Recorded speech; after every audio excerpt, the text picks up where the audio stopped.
Hello, everyone. This is Dr. I here from Classroom Without Walls. And in this free training, this is my fourth free training, and I'm going to share with you some really practical tips for homeschooling and distance learning that you can actually apply right away. And so the tips that I'm going to share with you can be applied to children of any age, like younger kids, high school, college age students. Of course, you have to make some adjustment, but the principle stays the same. And the framework I'm about to share with you will definitely help you and to make this easier, to make homeschooling easier, and to make homeschooling more effective and more efficient. And I'm live on LinkedIn, I'm live on Facebook, on Periscope, and on YouTube. So if you are live with me right now, know in the comment section. I see a bunch of people already here. Thank you so much. So let me know in the comment section where you are joining me live from, social media wise and geographically speaking. And thank you so much for taking some time out of your busy day to spend some time with me, given what is happening right now, globally speaking. So I so appreciate you. And if you have any questions regarding homeschooling or distance learning, that's what I'm going to discuss today. So please feel free to leave them in the comment section. So as I mentioned, and why you need to listen to me, some of you who don't know me, and I do have some degrees. Hey, Peter, thank you for joining me live. And I do have a few degrees. I got my MA from Syracuse. I got my PhD from University of Maryland. And I am an Adobe Education Leader, HubSpot Academy instructor. And I taught in the classroom for 10 plus years. I worked with more than 2,000 students and to really help them bring life fulfillment and career success. And my work got featured on Forbes, Entrepreneur, Pearson Education, Inside Higher Education, and so many different places. So I know education is not easy, and homeschooling is very challenging, especially if you don't have any background in education, in training. So I really hope the tips the framework I'm about to share with you can really bring you some ease, some hope, some peace, so you can keep parents, you can keep doing what you are good at, and the children can, like, your life can be a little bit easier through some of the tips I share with you. So let's get started. So before I start dive into my own framework, I want to share with you a very popular model in learning, and this model is called um,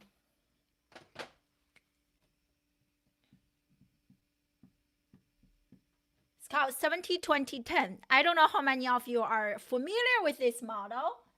So it's really popular in learning and leadership development. So if you know this model, and do let me know. If you don't, I'm going to explain in a second. So what this means is, like, assume you are a learner right now, right? And I say, Peter, amazing marketer, and so maybe like your children want to learn more about, like, social media or marketing or graphic design or coding, technology, or whatever they want to learn.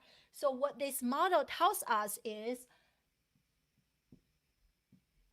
so in order for a transformation, for any transformation to happen from point A to point B, point A is where they are now in terms of their knowledge, their understanding of certain things, and they want to get to point B, which is an ideal, a future state. So there has to be a bridge. So the bridge is the 70-20-10 model. So what this model talks about is, for that transformation to happen from one point to another point, and 10% comes from knowledge, which is what you are doing right now. Hi, Alice. So which is what you are doing right now, watching my video and listening to me to talk about something. So that's, or for our children to go to a school right now, nobody's going to school, or for them to stay at home to watch a video, to read a book. read a book or read an article or like some online classes, YouTube video, this and that. So that is the 10% knowledge for this transformation to happen. And the 20% is actually, do you know? Let me know. Share your answer in the comment section. I want to take a look after I finish. Is actually the social aspect of learning, which is peer-to-peer discussion. You learn from a coach, one-on-one learning, one-on-one coaching, group discussion. So that, and then the 70% is actually application, applying, creating something, teaching other people something. Okay, so this is the framework. And when you think about it, I mentioned this in my last 3 trainings. And if you missed my sessions, make sure to leave training in the comment section. I will send the links to you. So most parents' attention are on the 10%, which is important, to transform yourself. You have to learn, you have to know something, but that's only the 10%.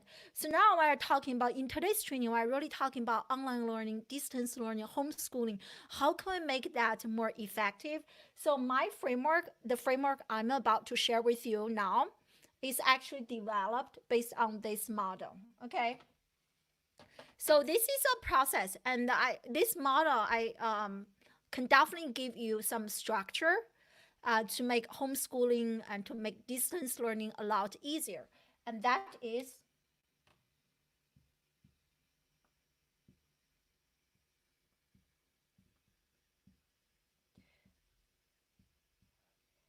oh, can you still see this? Let me erase this model so you can see this better. And thank you so much for being here, everyone. So it's learn,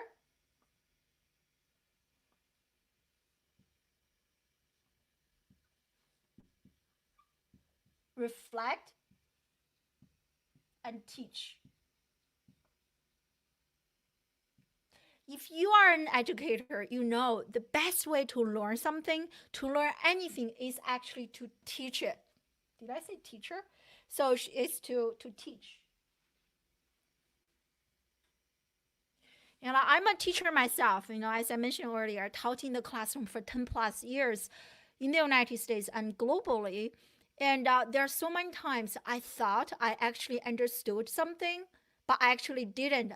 And I didn't realize that until I was standing in front of a class. I was actually teaching something. I started to see gaps in my own knowledge. So the best way to learn, actually, lots of research has shown that, the best way for us to learn is to create something to teach others. So you really want your children to go through this journey, okay, to learn something, which is most children are doing right now. They probably receive like homework, books or report, like articles, whatever they are receiving from their traditional school, they are doing this part. But if you want your homeschooling experience, you want your children learning experience, distance learning experience to be more effective, to really help them internalize the knowledge, whatever they are learning, they really have to go through the reflection. And I think the biggest missing piece that many parents fail to notice is actually to really create a stage for your children to actually teach. Okay, I'm going to discuss each of the 3 elements, and I definitely don't want to go live forever. So I'm going to finish everything within 30 minutes. And so learn is, as I mentioned earlier, that goes back to the, keep the 70, 20 and 10 model in mind. So the 10 is what we're talking about, So I also discussed earlier my own iceberg model. So the 10% is really the tip of the iceberg. Whatever they are learning, so that's the learning part. Homework, workbook, online classes, YouTube videos, whatever the teachers are assigning your children to do. And so this is what I want you to really pay attention, parents. And you have to supplement the reflection part. You also have to supplement the teaching part at home.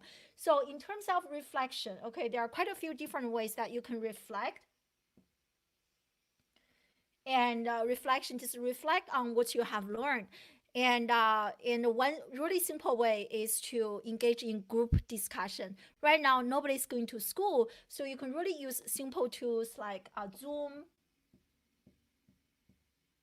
Google Hangouts, and or whatever other platform you use. in Zoom, they actually have breakout sessions. Like for my own teaching, I divide students into different breakout sessions, so you can see go join different rooms. So it's really an effective way to do some sort of reflection. And this is another way is I'm going to share something really powerful with you, which is I learned from my dear friend Rich Carr, Carr, the last name, and he actually came to my live streaming show quite a few months ago, last year. And if you don't know, I actually host a few live streaming shows every week.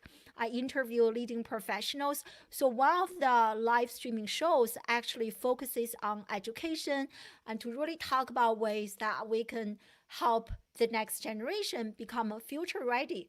So for this education live streaming show, a few months ago, I interviewed Rich Carr, and he gives me a very powerful framework that really helps our children engage in the reflection piece. And his framework is actually based on neuroscience and based on a solid body of research that will make learning really engaging, can really deepen our students' learning outcomes. And hey, Lucille, and so those are three powerful questions, and I want you to really write them down. If you are a parent, if you really care about distance learning, if you really care about your children's future, you want to make this work, everyone is inside the home, you want to make this work, and I want you to write down those three questions. And if you want, you can also check out their book called which is called Brain Centric Design. Okay, so I'm going to write down those three questions. So let me remove this so you can probably see this will be better. And I don't even know. Okay, you can probably see here. So the book is called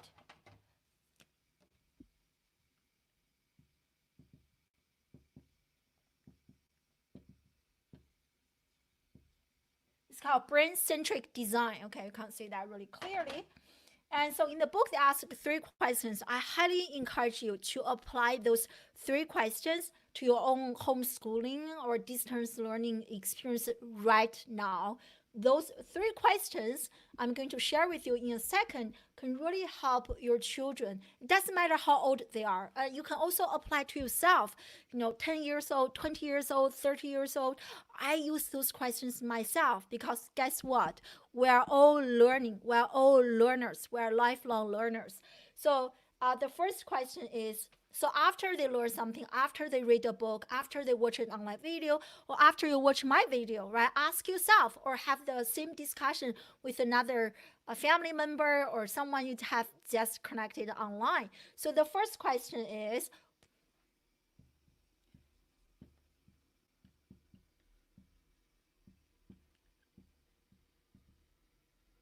what was surprising? So after you watch my video, after you read the book, ask your children or ask yourself, what was surprising about the knowledge you have just consumed, right? So that was a very safe question. And the second question to ask is,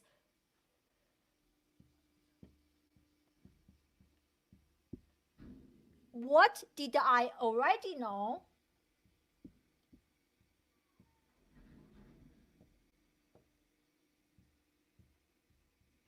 And but but I see differently now.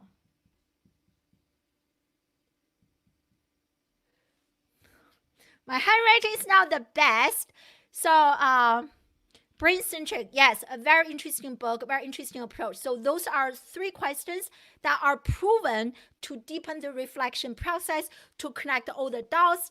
And so the first one is, what was surprising? After they learned something, ask them that question. The second is, what did I already know, but now I see this very differently? And you ask your children. And the last question is,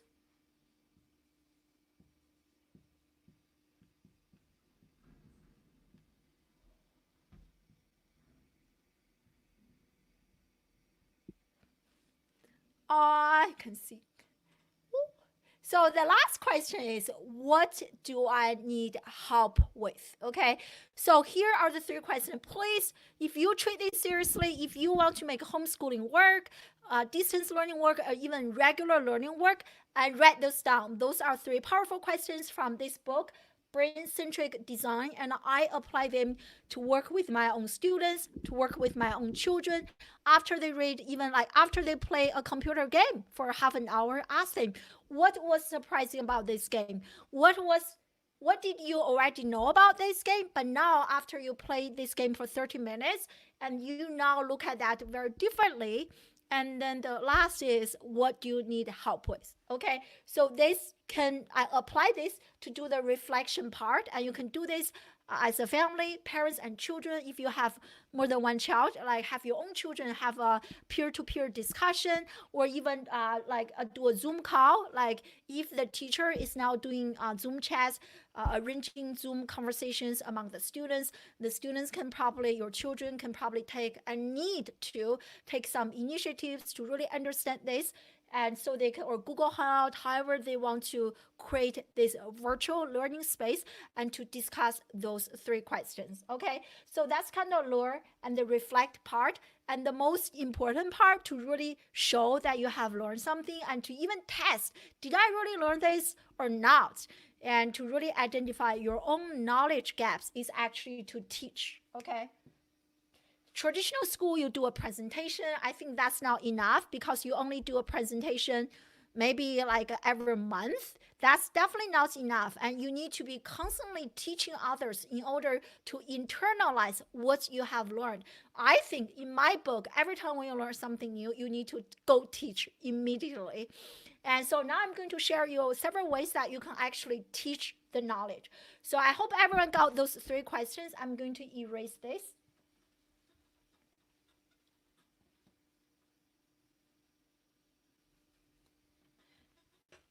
And remember, this is not a linear process, okay? As you are reflecting on something, you may realize, oh, wow, actually, that is something I don't know about. Or as you are engaging in the social aspect of learning, 70-20-10, as you are engaging a conversation with another person, you realize, wow, he or she actually made a good point. I don't even know. Go back to learning. Go back to do more research to identify knowledge gaps and then go reflect. So it's actually not a linear process. So the last part I want to talk about is teaching. Okay, the best way to learn is actually to teach. There are quite a few ways that you can present your teaching.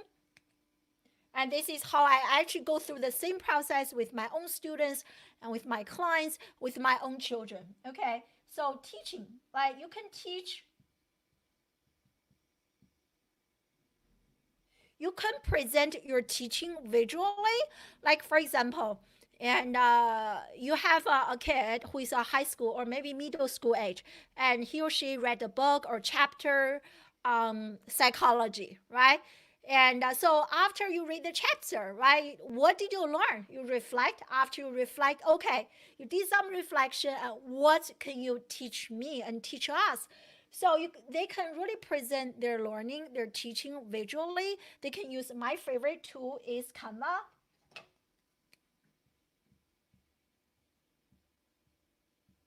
So they can use Canva to easily create a graphic image, right? Maybe a picture, and they can even add, or a few pictures, and they can add the book cover, the book author, and then write like 3 bullet points or one major takeaway from the book chapter about psychology that they can actually share with others. You can be really creative. Canva just turns to be my personal favorite. And I know there are just so many graphic design tools out there. And so, but that's like, you can personalize whatever you want to use. But this is a way to present their teaching, their learning, and visually. And another way is to, of course, through audio. And the same thing, right? I read this chapter on psychology. I really learned there's a theory called self-serving bias. I don't know. I do know this is a theory. I'm just making the situation up right now. So what that theory explains is self-serving bias is every time when something good happens, we think, oh my God, I worked so hard on this. I deserve all the credit. And when something bad happens, like for example, scored really badly on an exam, or I failed a test or something, you say that, oh, the exam is not fair, it's really bad, this wrong, you blame the situation. So that is called self-serving bias. It's one of my personal many of my personal favorite theories. So let's say that you just learned that, and you can easily create an audio, a podcast. And my favorite tool for podcasting is Anchor. It is so easy. You just download the app, and even like for 10 years old, 8 years old, I started to see more and more young children have their own podcast, and they can just record a quick session, 5 minutes. Hey, I just learned this theory called self-serving bias, and this is how you apply the theory to your day-to-day life, and people will love that, right? So another way, and a third way to present your learning and teaching is through video. And even almost all the social media platforms have the video feature: Instagram, LinkedIn, TikTok, and Twitter, Snapchat. I don't know how many people are still using Snapchat, but there are so many different platforms that can allow you to add video. So what you need to do is just take out your phone. Hey, I just learned this theory. This is developed by blah, blah, blah, and this theory means blah, blah, blah. You can just do a quick teaching, right? Or even better, you can do what I'm doing right now. You can do like a pre-recorded video, and you can even do a live video, right? So for older children, I'm talking about children, high school or college age students, and those are primarily my audience, people I work with. For those students older, they can even do a webinar, right? So maybe now just teach one theory. So think about all the theories you have learned from your psychology class. And like especially now, everyone is so stressed out because of the coronavirus, and how can we deal with stress, right? You can do a webinar. What a great way to teach others than hosting your own class, right? So you can do pre-recorded video, live video, and a webinar. And like if you are using Zoom, what we talked about before, and Zoom also allows you to create a webinar, right? So you can do the video. And last but not least is actually you can do the traditional written. You can also present your learning through written words. Like you can do blog article, and you can do a blog article, or like you can write on Quora, read it, like different platforms, and you can share your answers, right? And or different Facebook groups, LinkedIn groups, different groups, and online articles. You can write comments. There are so many ways that you can share your knowledge. You can teach others about what you have learned and still bring value to the general society. That is amazing. And it doesn't matter, you say, oh my God, Dr. I, this is great, but my kid is so young. He's only like 6 years old. But I'm telling you, my own son, when he was 6, he started to use Canva to create a birthday cards, like birthday invitations. Very simple. Like other people love it, right? So, and that can also give your children a sense of purpose. And so this is another thing, Daniel Pink talks about learning. Like one important component of learning of our human life is a sense of purpose. That purpose has to come from the inside, and you want to feel like what you do is purpose driven, and you gain that satisfaction from other people's feedback. So anyway, written words, you can do blog article, LinkedIn article, like contribute to online discussion forums, groups, and so this is another way to present your children's teaching. And last but not least is that you can actually combine all of them, right? And you can write a blog article that has video, has picture, has audio. You can do a combination of them. And last week, I think I did a video. My personal favorite educational tool is called Adobe Spark.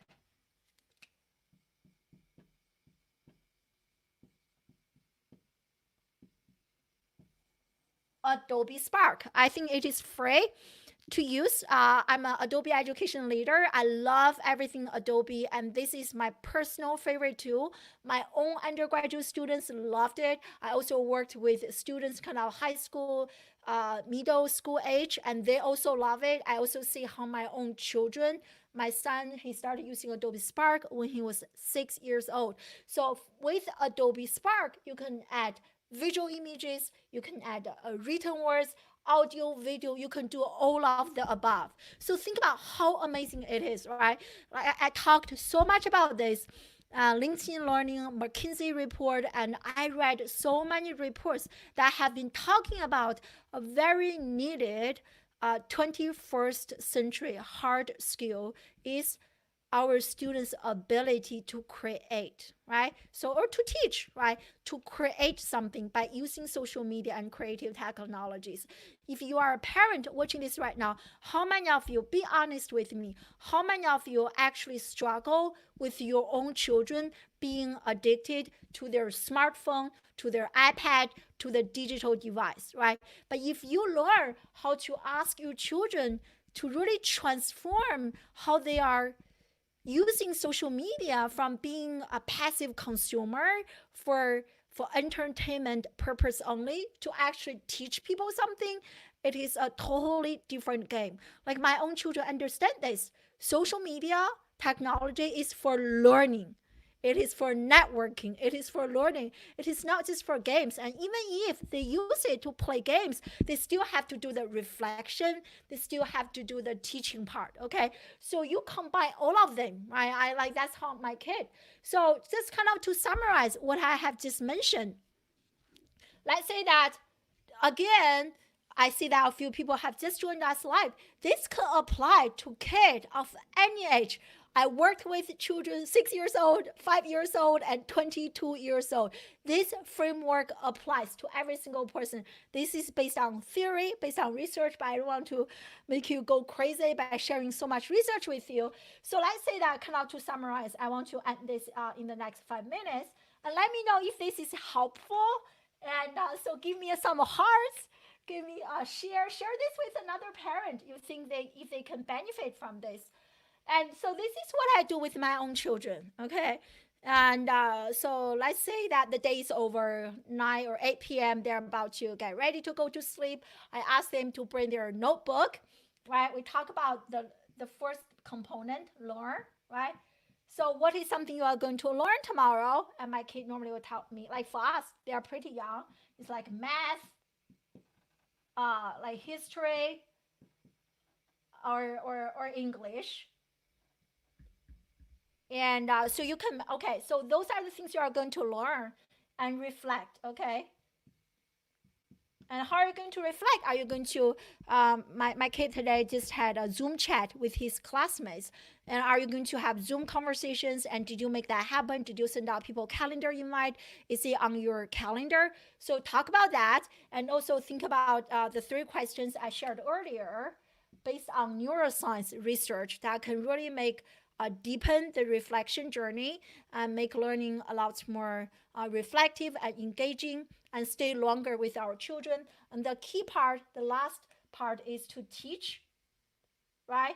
So we discuss you can do teaching visually through audio, through podcasts, through video, live streaming, pre-recorded video, a webinar. I highly recommend if your children are older and if they are on the job market, high school, college age students, and they are getting ready. And I read a report saying that after the pandemic, after the coronavirus, so many people are already losing their jobs. So like the job market is going to be even more competitive than it is today. So there's no better time than now to actually start building their personal brand. Did I just there's no better than now. Sorry, my computer going crazy. There's no better time than now to build their personal brand. So let them start teaching, right?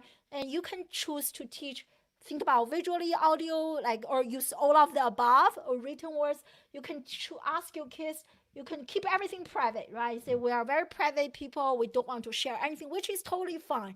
You can create an Adobe Spark page. You can create a video just for yourself, for your teachers, for your classmates. It is not what I recommend. I recommend bring learning to the public space. Multiple reasons. One is, look, I'm live right now. Quite a few of you have joined me right now. We are actually co-creating content. I truly believe, after teaching in the classroom for so many years, I truly believe the sage on the stage model is broken. And children, they need to understand, they need to learn from not only one teacher, the teacher who is the sage, but they need to learn from multiple teachers like me, like you, from professionals. And that's why I want to bring learning to the public space. When you are writing a blog article or go live, do a webinar, you actually have an audience. Not just your teacher, but you actually have an audience. Your audience will tell you what you have just shared makes no sense at all. And that is a great way for you to go back to the model, learn, reflect. Go back to the reflection piece. Why does it make sense? What are the gaps? What do I need to learn or unlearn and relearn, right? So the public space really allows you to collaborate, to co-create, even on a global level. This has happened to me, my own classes, my own undergraduate classes, and my own children. Like my son, his Adobe Spark page was shared with many children from different countries. So that's why I advocate bring learning to the public space, especially if your children are older, they are on the job market, even high school, college age students, they need to start networking now. And even for the audio I mentioned earlier, they can easily go back to the psychology class example I mentioned earlier. I am taking this psychology class. Why not interview some amazing psychology professionals in the industry? You can start your own podcast. You can start your own anchor show. You can start your own live streaming show, or you can start your webinar. However you want to do it, start creating some content to teach. And it's a great way to show what you have learned, for the learning purpose to fulfill the traditional school environment. But at the same time, you are learning new 21st century skills. You also put yourself out there to be discovered by others. I can't stress this enough. This is so important. Many traditional educators, they don't see that. Many parents don't even know this. I think this is very important. Okay, so bring it learning to the public space. And so if you are thinking about doing some interviews, for me, I have been I have 2 live streaming shows. I have been doing that for almost 3 years. And I'm telling you, if you are a kid, like 12 years old, 14 years old, if you reach out to a professional, almost every single professional will say yes to you, because not that many children are doing that. Why don't you be the unicorn, right? You reach out to a professional, I can almost guarantee that they will say yes to you. And then you are reflecting on your own learning. At the same time, you are developing new age skills, and you are building a personal brand to be discovered by others. And after the pandemic is over, and you actually take advantage of this time to build your own digital footprint. So how amazing is that, right? So this is kind of my training, and for each element, I can go a lot deeper to talk about them. And but I definitely don't have time today. And if you love this type of training, and let me know, I will do more training in the future, live streaming, branding and learning, content creation, even Adobe Spark. And so this is also what I teach at my own Life Accelerator program. I have completely changed my program into an online program. And we really help parents, busy parents. They don't have time to worry about their own children's education. I take care of them. We really help supplement the traditional school curriculum. We teach children what schools are not teaching them to become future ready. So right now it is the perfect time to be prepared and stay prepared. So if you love this type of content, definitely come back to my next training and follow me on my hashtag classroom without without was. I don't know. It's like the opposite. Classroom without was. And join me on my next training. And if you missed my earlier trainings, leave training in the comment section. I will send them to you. And if you are interested in sending your children to my online program to have me help you work with your children, talk about some of the things I just mentioned, and to develop much needed new age 21st century knowledge, skill, and the mindset, which is another thing that we talked about last week. I discussed emotional intelligence. And anyway, so if you love this, if you know children like who can benefit from this, or parents who can benefit from this, and send them to me and share this with them. Or if you are interested in working with me, let's have a conversation. I want to help, and I believe I can help you. So thank you so much for watching this, and thank you so much for staying during live. And I hope everyone is safe, and just make the most out of this, and don't lose your hope. And thank you again, everyone. I will see you online. Bye.